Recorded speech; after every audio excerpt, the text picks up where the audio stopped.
In the year 620, the Roman Empire was finished, utterly. A rival Persian dynasty had conquered the Holy Land, snatched up Egypt, and its armies were staring across the water at Constantinople itself. The Emperor Heraclius was a beaten man, so close to abandoning his capital and just fleeing to Africa.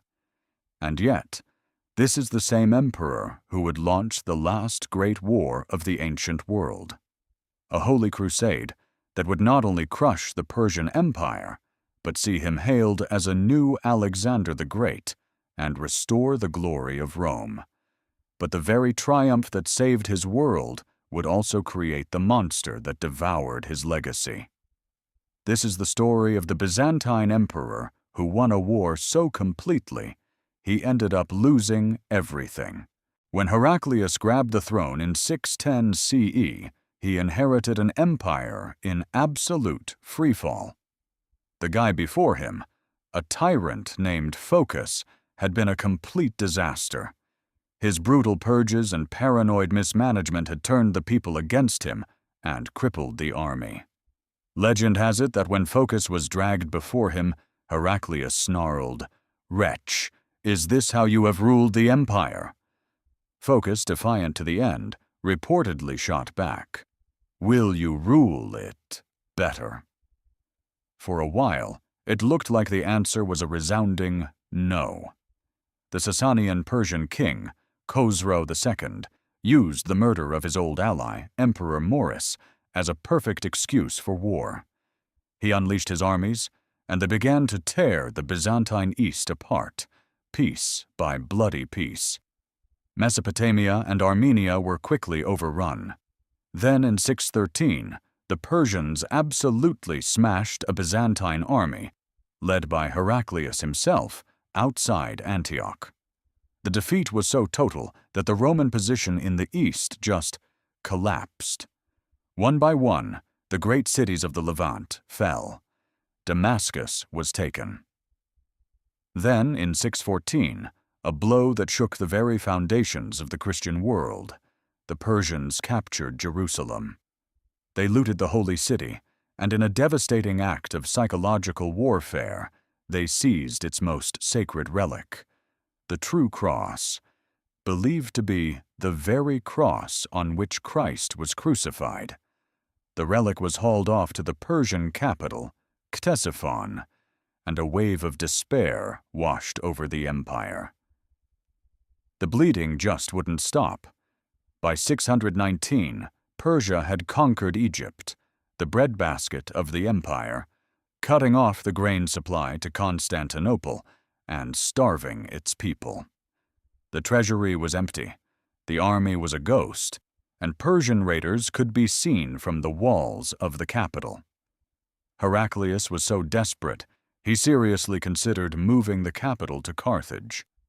The Roman world, a civilization that had stood for over 1,000 years, was on the brink of being wiped off the map. For a solid decade, Heraclius could do little but watch his empire burn. But behind the scenes, he was plotting one of the most audacious comebacks in all of history. First, he struck a shaky truce with the Avars, a powerful nomad confederation constantly raiding his Balkan frontiers.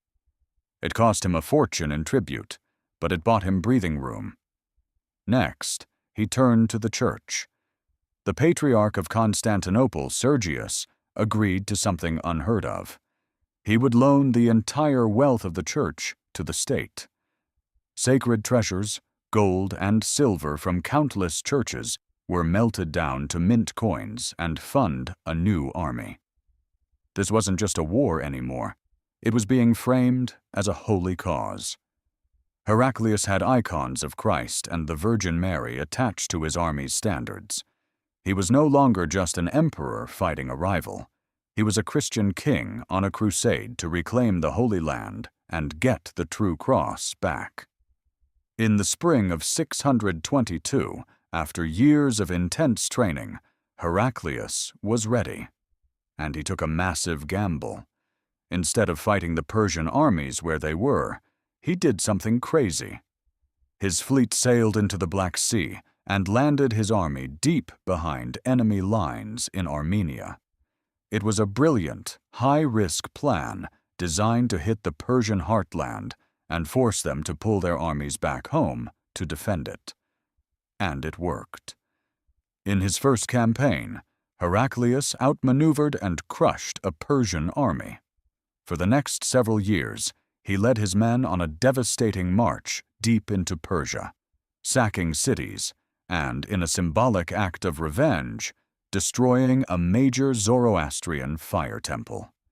The Persian Shah, Khosrau II, was repeatedly stunned by the emperor's audacity. Even one of Khosrau's own generals was reportedly in awe of Heraclius's daring tactics.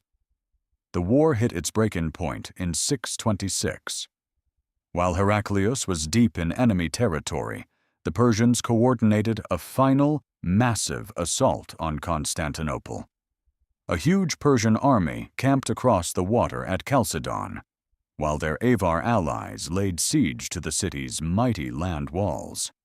The fate of the empire hung by a thread, but the city's defenders, led by Patriarch Sergius and the general Bonus, held firm. The small Byzantine navy smashed the Slavic boats meant to ferry the Persians across the Bosporus, and the Avar assault on the walls was thrown back. The siege was broken.